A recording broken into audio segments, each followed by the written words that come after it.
اعوذ باللہ من الشیطان الرجیم بسم اللہ الرحمن الرحیم عزیز طلباء و طالبات السلام علیکم۔ آج جولائی کی 28 تاریخ ہے۔ آج جو ہمارا موضوع ہے وہ ہے مرغ بازی۔ امین کامل کشمیری میں لکھا ہوا افسانہ ہے یہ ککر جنگ۔ اس کا ترجمہ اردو میں ترنم ریاض نے کیا ہے۔ تو اس موضوع کے حوالے سے آج ہمارا لیکچر نمبر 3 ہے۔ میں پڑھتا ہوں، آپ دھیان رکھنا۔ شہمال اندر سے مٹھی بھر چاول۔ شہمال نے برابر کے گھر کی جانب ایک اور نظر دوڑائی۔ شہمال نے جب اپنے پورے گھر کی طرف نظر دوڑائی، وہاں کسی کو نہ پا کر بآواز بلند مرغیوں سے مخاطب ہوئی۔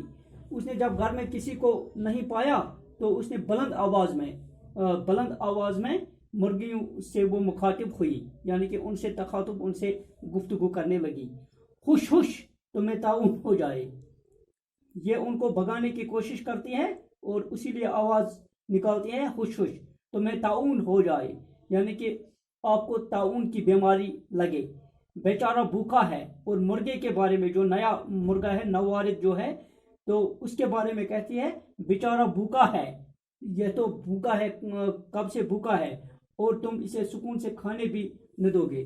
مرغیوں سے مخاطب ہو کر کہتی ہے آپ اس کو آرام سے کھانے نہیں دیں گے۔ کوئی سمجھے گا جانے کتنے روز کی بھوکی ہو، تو کیا آپ کو سمجھ میں نہیں آتی کہ یہ کتنے روز کا بھوکا ہے؟ مرغیاں اونچی آواز میں کڑکڑاتے وہاں سے بھاگی۔ وہ کڑکڑاتے وہاں سے بھاگی، مرغیاں بھاگ گئی وہاں سے، کیونکہ اس نے ان کو، شہمال نے ان کو بھگایا۔ وہ جانتی تھی کہ شہمال نے ناپسندیدگی کا اظہار کیوں کیا ہے۔ ان کو یہ پتہ چلا، ان مرغیوں کو، کہ اس نے ناپسندیدگی کا، اس نے ناراضگی کا اظہار کیوں کیا، ورنہ انہیں جان بچانے کے لیے یوں ہی بھاگنا نہ پڑتا، ورنہ جان بچانے کے لیے انہیں اس طرح بھاگنا نہیں پڑتا، یعنی کہ ان کو پتا تھا کہ یہ جو نوارد مرغا ہے، شمال کی پوری توجہ اب اسی پر لگی ہے، یہ اب ہم اس کو ایک آنکھ کو بھی نہیں باتی ہے، تو یہ اسی کو اب لاڈ پیار سے پالتی پوستی ہے، مگر صرف ایک محفوظ دوری تک۔ اور جب وہ بھاگے ایک محفوظ دوری تک، کہ جہاں سے ان کو پتھر نہ لگے یا کوئی چوٹ شمال کی جانب سے ان کو نہ لگے، اتنی دوری تک وہ بھاگ گئے، جہاں وہ گھبرائی سی ذرا دور دور بکھرے چاول کے دانے چگنے لگی۔ اب یہ جو چاول اس نے اندر سے لایا تھا، اس میں جو دانے دور دور تک پڑے تھے، انہی کو وہ مرغیاں چگنے لگی۔ مبارک ہو، مریل جانی اپنی کھڑکی سے باہر کی طرف جھکی اور شہمال سے بولی۔ مریل جانی اس کی ایک پڑوسن تھی، شہمال کی ایک پڑوسن۔ جب وہ کھڑکی سے باہر نکلی اور باہر کی طرف جھکی اور شہمال سے بولی، اور شہمال سے اس نے کیا کہا؟ مبارکباد دی کہ آپ نے نیا مرغا لایا ہے، مبارکباد دی۔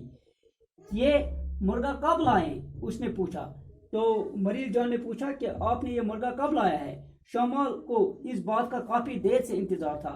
شمال کافی دیر سے انتظار کر رہی تھی کہ کب میرے پڑوسی مجھے اس نئے مرغے کی آمد پر کب وہ مبارکباد دیں گے۔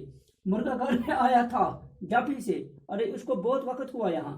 آواز سنتے ہی اس نے بڑی ادا سے سر اوپر اٹھایا۔ جو ہی اس نے آواز سنی شمال نے مریل جان کی، تو اس نے بڑی ادا سے، ناز نخرے سے اس نے اپنا سر اوپر اٹھایا اور پھیرن کی اندیکھی سلوٹیں برابر کی، پھیرن کو سنبھالا اور کانوں میں پڑے چاندی کے آویزیں لہرا کر بولی۔ اور جو اس کے کانوں میں آویزیں پڑی تھی، تو اس نے کیا کیا؟ اس نے ان کو لہرا کر وہ بولی، یعنی کہ ناز نخرے دکھانے لگی۔ میرے شوہر اس سے ابھی خرید کر لائے ہیں، ارے اس کو میرے شوہر نے ابھی خرید کے لایا ہے، پورے 4.5 روپے میں، ارے 4.5 روپے میں اس مرغے کو لایا ہے۔ شمال نے لفظ روپے پر کچھ زیادہ زور دیا۔ جب اس نے روپے کا لفظ استعمال کیا، اس نے اس پر زیادہ زور دیا، یعنی کہ اپنے مالدار ہونے کا روب دکھانے لگی، جتنا اس کے شوہر نے کچھ دیر پیش کر دیا تھا اس سے بھی زیادہ۔ تو جب اس کے شوہر نے اس کو لایا تھا، غلام خان نے جب اس کو لایا تھا، اس نے بھی روپے پر زور دیا، لیکن اس شمال نے اس سے بھی زیادہ روپے کے لفظ پر زور ڈالا تاکہ اپنے پڑوسیوں کو روب جمائیں۔ دیہات سے لائی ہوں گے ارے اس نے یہ دیہات سے لایا ہوگا۔ ملیل جانی نے معصومیت سے اظہار خیال کیا۔ اس نے بڑی عاجزی کے ساتھ، بہت ہی نرمی کے ساتھ اس نے اپنے خیال کا اظہار کیا۔ اس نے یہ آپ کے شوہر نے اس کو دیہات سے یعنی گاؤں سے لایا ہوگا۔ ہاں ویسا ہی لگتا ہے، بہت اچھا مرغا ہے۔ ہاں ویسا ہی لگتا ہے، یہ اچھا مرغا ہے۔ اور ذرا سوچو، صرف 7 ماہ کا ہے۔ شہمال اب اپنی بات کو بڑا چڑھا کر پیش کرنے لگی کہ صرف یہ 7 ماہ کا ہے، 7 مہینے کا ہے۔ شہمال نے اپنے طور سے عمر کا تعین کیا۔ اس نے خود اس کی عمر مقرر کی، حالانکہ اس کو اس کی عمر کا علم نہیں تھا۔ عمدہ نسل کا ہے، یہ تو بڑی نسل کا ہے، بڑی اچھی نسل کا مرغا ہے۔ عام طور سے قصبوں میں نہیں ملتا، یہ قصبوں میں ایسی نسل کے مرغے نہیں ملتے ہیں، ایسے اچھی ذات کے مرغے نہیں ملتے ہیں، اور اتنا مہنگا، اور دیکھو اتنا مہنگا پڑا ہے، خریدے گا بھی کون؟ تو ایسے مرغے کو خریدنے کی ضرورت کون کرے گا؟ یعنی کہ یہ میرے شوہر نے ہی ایسی ضرورت کی کہ ہم مطلب یہ روپیوں پیسے والے آدمی ہیں، ہم نے ہی اس کو خریدنے کی ضرورت کی، باقی کون خرید سکتا ہے ایسا مرغا؟ شہمال تحقیر آمیز لہجے میں بولی۔ اس نے تحقیر کی تو تحقیر آمیز لہجے میں اس نے بولا، حقارت کے لہجے میں اس نے بولا، اور وقفے بھر کے لیے خاموش ہو گئی، اور وہ کچھ دیر کے لیے خاموش ہو گئی۔ کون خاموش ہو گئی؟ شہمال نے جب حقارت کے لہجے میں اس نے یہ سب کچھ بولا، اور کچھ وقفے کے بعد وہ خاموش ہو گئی۔ اس بات سے جانی کا دل جل گیا۔ یہ مریل جانی جو اس کی پڑوسن تھی، اس کا دل جل گیا۔ وہ جانتی تھی کہ یہ تانے اسے سنائے جا رہے ہیں۔ اس کو پتا ہے کہ یہ جو تانے دے رہی ہے، یہ تانے، یہ سب کچھ مجھے سنا رہی ہے، مجھے چڑھانے کے لیے، مجھے جلانے کے لیے یہ سب کچھ کیا جا رہا ہے۔ اس کا چہرہ سرخ ہو گیا، اس کے گال سرخ ہو گئے۔ تو پھر اس نے بہانہ تراشا کہ کیسے مجھے شہمال سے اب چھٹکارا ملے گا۔ میں نے ہانڈی چڑھا رکھی ہے، یعنی کہ میں کھانا پکا رہی ہوں، ہانڈی چڑھا رکھی ہے چولہا دان پر، تو تم اسے جتنا اچھا کھلا سکتی ہو کھلاتی رہو۔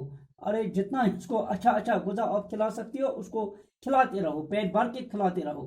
اس نے اونچی آواز میں کہا، اس نے یہ بات اونچی آواز میں کہی اور کھڑکی سے ہٹ گئی، اور وہ اس کھڑکی سے ہٹ گئی کیونکہ جب شہمال کچھ زیادہ ہی بولنے لگی، اس کو چڑھانے لگی اور اس کو حقارت کے لہجے میں اس سے بات کی، اور جب وہ اپنی مالداری اور اپنے امیر ہونے کا رعب اس پر جمانے لگی، تو اس کو یہ بات گوارا نہیں ہوئی، وہ جل گئی، اور وہ سمجھ گئی کہ یہ مجھے تانے دے رہی ہے کہ آپ غریب لوگ ہیں، آپ ایسا مرغا نہیں خرید سکتے ہیں۔